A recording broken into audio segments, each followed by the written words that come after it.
Baruch the Yahweh, Baruch the Yahweh Shai, Baruch the Yahweh, Baruch the Yahweh Shai, Baruch the Yahweh, Baruch the Yahweh Shai, call Elohim Yahweh, Ba'ashem, Yahweh Shai, Ba'ashem, Makal, Kadash, double honor to the apostles and elders, which are a great millstone.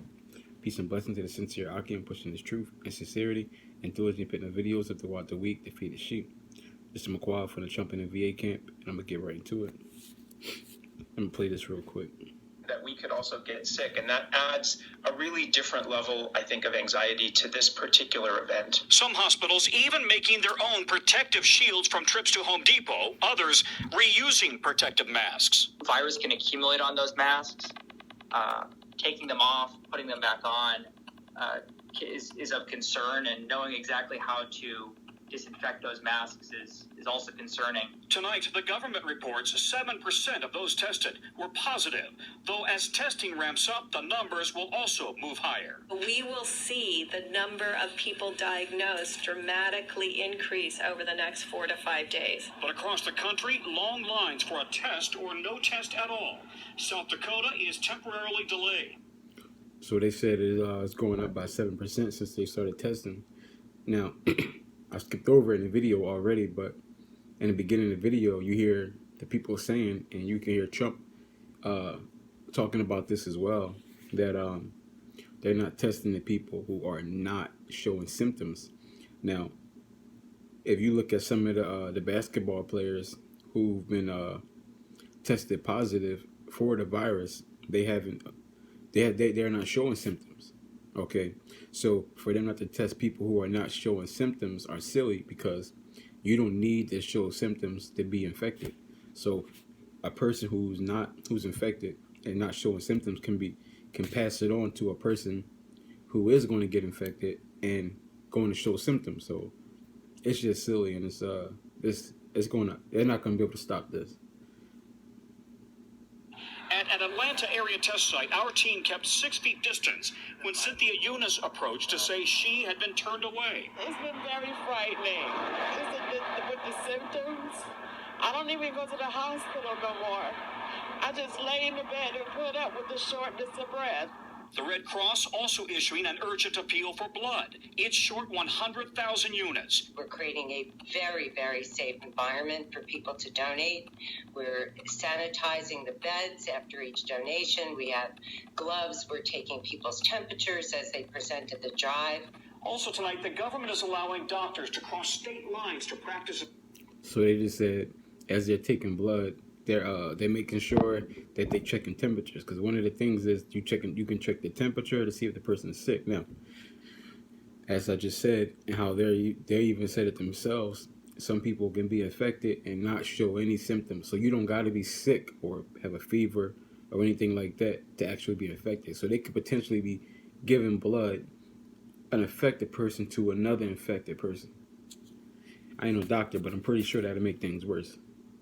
Areas where they're needed most, and it's pushing pharmaceutical companies to develop therapeutics in the absence of a vaccine.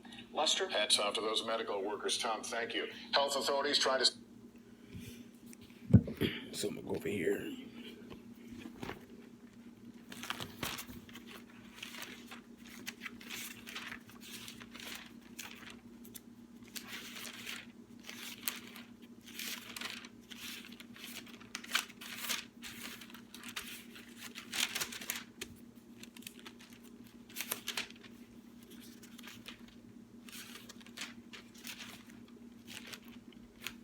Hebrews 9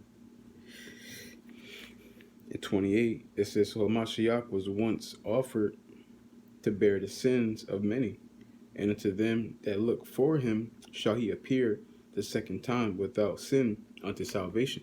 So the ones that seek Yahweh Shemi Al Shai, these are going to be the people who are going to be covered by his blood. These are going to be people who are going to be exempt from the harsh judgment that's going to be played out in this place. Okay, the same people that seek him. Okay, because I'm gonna read this, not Hebrews 9:22. And almost all things are by the law purged with blood, and without shedding of blood there is no remission. So the only way you can get clean from your sins is by blood being brought to the table. Okay, and we know Yahweh Shai, his blood is only going to cover the elect. Okay, So if you're not a part of the elect, that means what? You got to bring your own blood to the table. And that means you're going to have to die here. Okay, your blood is going to have to be offered up. You're going to have to be a sacrifice. Okay, you're going to be the sacrifice. You, your family. Okay, y'all going to be the sacrifice. Because y'all don't want to get under the sacrifice of Yahweh Shemi Ashai, walk in the footstep of Yahweh Shai, having to be persecuted. Y'all wanted to live your best life here. So in doing that, what's going to happen? You rejected Yahweh Shemi Ashai. So when his father comes and it comes time to see who's who, you're going to be rejected. Y'all going to have to die here. Let's go over here. Revelation 19:11. And I saw heaven open, and behold, a white horse. And he that sat upon him was called Faithful and True, and in righteousness he does judge and make war. So Yahweh, that's going into Yahweh Shai. Okay, he's the righteous judge. Okay, and he's going to judge and make war. Okay, because judgment is coming upon this place, and war is coming upon this place. And if you're not on the right hand side, you're going to be judged harshly. Okay, if you're not of the elect, you're going to be judged very harshly. Okay, this is going to be the worst time of all. This coronavirus right here, this is light work compared to what's coming. Okay, you ain't even got race wars yet. You don't even got World War III. You don't even got FEMA camp shit. What you can clearly see that's coming. There's no martial law, but like you can clearly see that coming. Okay, there's only one. This is only one plague, and that's just the pestilence. Okay, this is only one plague, and there's many more to come. Watch this. 2nd Esdras 15:4. For all the unfaithful shall die in their unfaithfulness. Right, all the unfaithful are going to die. Why? Because you didn't have faith in Yahweh Shemi Ashai. Whether you didn't believe it, or whether you pretended to believe and you really didn't, you're going to die here. It says, behold, says the Lord, Yahweh Shemi Ashai, I will bring plagues upon this world. The sword, famine, death, and destruction.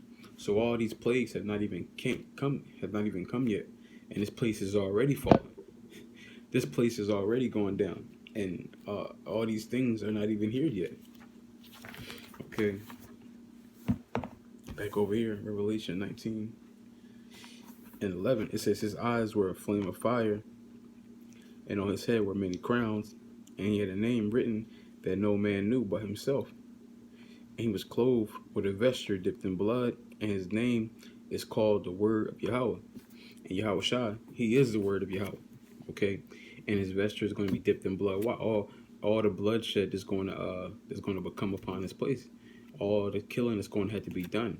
Okay, and those crowns, they're going to be all the places that basically he brings into subjection. And he's going to bring the whole world into subjection. He's going to bring down the Moabites. He's going to bring down the Ishmaelites. He's going to bring down the Elamites. He's going to bring down the Edomites. He's going to bring down the 2/3 Jakes. Okay, he's going to bring down the Amalekites. Okay, all the nations are going to come down. All the kingdoms are going to come down. It says, and the armies which were in heaven followed him upon white horses, clothed in fine linen, white and clean. Right, because he's going to have all the legions of angels with him. Okay, he's coming back in the glory of his apparel. Okay, and in his strength, all the angels are going to be with him, and they ain't coming to play marbles.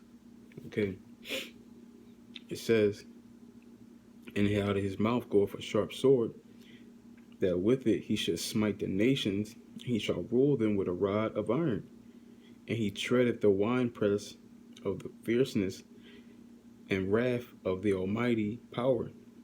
There it is right there. Okay, and that sharp sword is talking about destruction. The laser beam is going to be coming out of those chariots, laying these places to waste, just like I was going into. The Moabites, the Elamites, the Edomites, the Amalekites, the Hamites, all these, their power is going to lay waste to all these nations. Everybody who's come up against Jerusalem, everybody who came up against the so-called blacks, Latino, Native Americans, starting with the elect, are going to have to pay. It says, and he hath on his vesture and on his thigh a name written, King of Kings and Lord of Lords. So you're not going to stop Yahweh Shemi Ashai. Okay, he's coming back to do some damage. And that damage is already starting right now. And you people can't even handle it. You're already freaking out. This is Matthew 16:27. It says, "For the Son of Man shall come in the glory of his Father with his angels, and then shall he reward every man according to his works." So everybody's going to get paid for what they have done. Okay, whether you sow righteousness or wickedness, whatever you sow, you're going to get that back. If you've been given mercy, you're going to get back mercy. If you've been being righteous, brotherly, okay, merciful, you're going to get those things back. But there's a lot of people who haven't been merciful. They haven't been brotherly. They haven't been charitable. Okay, they haven't been giving these things back. So in return, what are they going to get? They're going to get wickedness. They're not going to get righteous things back. They're going to get wicked things back. Okay. Verily I say unto you, there be some standing here which shall not taste of death till they see the Son of Man coming in his kingdom. So Yahweh Shem Yahushua, he's going to preserve. He's going to have a set of men that he's going to preserve. Okay, men, women, and children that he's going to preserve for the kingdom. Let's keep going.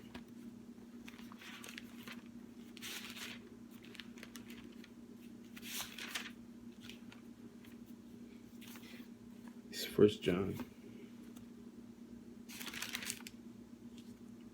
2:28. And now, little children, abide in him, and when he shall appear, we may have confidence and not be ashamed before him at his coming. If ye know that he is righteous, ye know that everyone that doeth righteousness is born of him. So we're supposed to have confidence in the things we're doing. We're supposed to have confidence and faith in Yahweh Shem Yahushua. And in doing these things, when he comes back in his power, he's going to lift you up. Okay, because we follow his doctrine. We forgive. We show charity, brotherly love. We do this because we believe that we have to do it. We believe that it's the right thing to do. Because when we was in the world, we didn't have any. We didn't really have no sense in how to treat brothers. We had no sense how to treat our people, women, children. But coming into this truth, we see the words and we believe. Okay, we believe.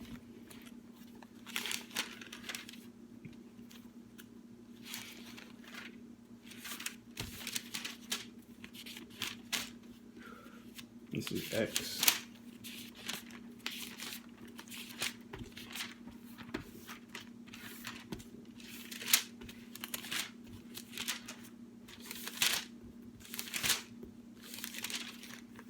Chapter 1:10. And while they looked steadfastly towards heaven, as he went up, behold, two men stood by them in white apparel, which said, Ye men of Galilee, why stand ye gazing upon up into the heavens? This same Yahushua, which is taken up from you into heaven, shall come in like manner as ye have seen him go into heaven. So, just like the way Yahushua left in the chariot, it's going to be the same way he coming back. Okay? He's coming back. He left with the angels in the chariot. He's coming back with the angels in the chariot. Okay? But this time, he ain't meeting us as men. He's coming back as a super force to kill and destroy. Okay? And to save his brethren, the elites on the right-hand side. Okay? Matter of fact, the elites on the left-hand side, too, so to preserve them to be the first fruits of slaves. Okay? But he's only coming back for the best of the best. The ones that follow his doctrine to the best of their abilities. Okay? The elect. But with that, I want to give all honor and glory to Yahweh, Ba'ashem, El Shai, Ba'ashem, Rakal Kadash, Adawan Ratazah Dam, Tamayim, Hakim Yakal, Shalom.